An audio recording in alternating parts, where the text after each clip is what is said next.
Guru saya Habib Umar itu nggak pernah tidur pakai kasur, karena saya dapat kabar kalau dia tidur di kasur itu bikin tidurnya lebih lelap. Makanya waktu tidur di rumah saya, beliau minta sama saya tikar kasur Palembang itu, tahu? Yang tipis itu apa? Apa jenenge? Kasur Palembang, orang bilang kasur Palembang tipis, itu beliau paling suka sampai sekarang. Kecuali kalau di hotel, ya kalau bisa kita bawakan dia senang, tapi kalau enggak ya beliau tidur itu dengan terpaksa. Nggak suka tidur di spring bed, nggak biasa, lebih senang untuk tidur sih.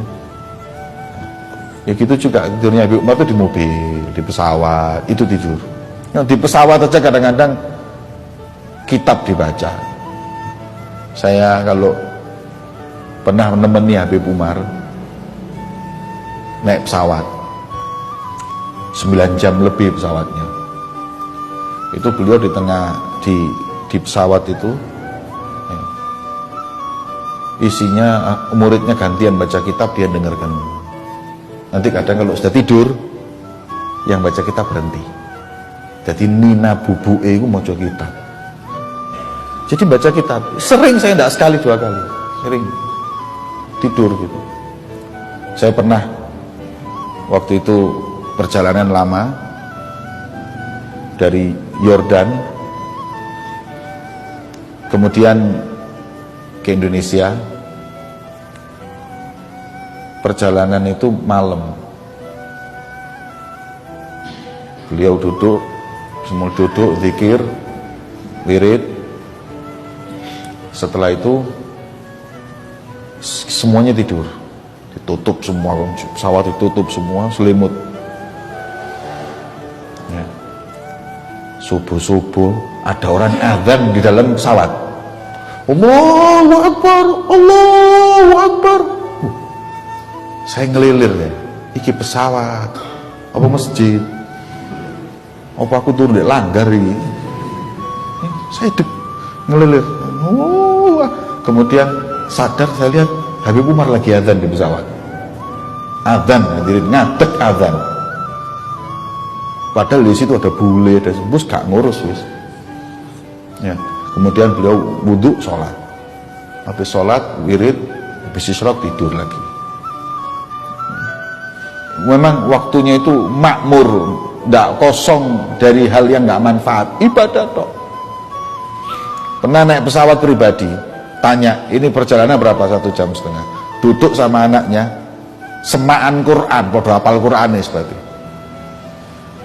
Lah yang saya heran, yang punya pesawat itu gak tahu dijak ngomong belas umur. Gak terus ngomong, sehat, alhamdulillah, ini wis mari tek ngomong mbak anaknya, ayo. Mandek, satu mukrok berhenti, anaknya yang teruskan. Beliau dengarkan, kalau salah dibenerin. Waktu gak nggawa Qur'ane kabeh iki, apalan kabeh. Ndelok ngono subhanallah. Jadi waktunya itu makmur hadirin untuk kayak ngono. Nek 1,5 jam aku mbek kon ngerasani wong enak. Lah gak kerasa moro-moro nyampe. Wis gitu itu waktunya. Nanti kalau sudah kadang-kadang itu pernah naik kereta api sama saya, sama Habib Thohir Al-Kaf waktu itu juga, saya masih ingat. Dari mana ke Pekalongan kalau nggak salah, dari Jakarta Pekalongan atau apa, hari Kamis malam Jumat. Kemudian kereta apinya ini berangkatnya mungkin jam 3-an, setengah 4 gitu. Nyampenya itu kalau nggak salah jam 8 atau jam berapa. Pas malam Jumat, adatnya wiridnya Habib Umar setelah sholat itu baca maulid. Ya. Di gerbang itu, di satu gerbong itu, tahu-tahu beliau itu baca doa, wa ila hadratin nabi, Fatihah. Setelah baca Fatihah semuanya, Habib Umar langsung, Ya Rabbi salli ala Muhammad habibika syafi'il musyaffa. Ya Rabbi, kan rombongan ada sekitar 20 orang, sholawat kabeh, bingung sak gerbonge. Maulid. Sudah, saya kira cuman ya Rabbi enggak, terus sampai baca fasal, qasidah. Setelah itu, setelah fasal selesai 4 fasal qasidah, yang saya masih bingung mikir iki mahalul qiyam ngadeg apa gak. Dan ketika mahalul qiyam sallallahu ala Muhammad, beliau berdiri, buat diri semua. Itu gerbong-gerbong lain itu nggak ada yang kenal sama kita, semuanya kumpul maulutan sak gerbong. Sak gerbong maulutan terus kayak di masjid wis.